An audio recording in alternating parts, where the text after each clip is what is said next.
বলিউডের জনপ্রিয় comedy franchise Hera Pheri, যার নাম শুনলেই দর্শকের মনে ভেসে ওঠে হাসির জ্বর, স্মরণের সংলাপ আর কালজয়ী চরিত্র রাজু, শ্যাম আর বাবুরাও।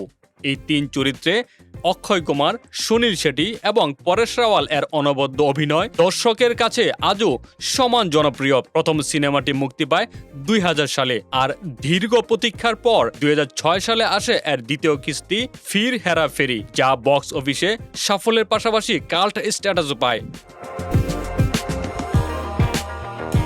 এত বছরের অপেক্ষার পর যখন ঘোষণা আসে তৃতীয় কিস্তি হেরা ফেরি 3 নির্মাণের, তখন ভক্তদের উচ্ছ্বাস ছিল চোখে পড়ার মতো। পরিচালক হিসেবে আবারও যুক্ত হন প্রিয়দর্শন, যিনি প্রথম সিনেমাটির সাফল্যের অন্যতম কারিগর। কিন্তু শুরু থেকেই নানা জটিলতার জন্য পিছু ছাড়ছে না এই প্রজেক্টের।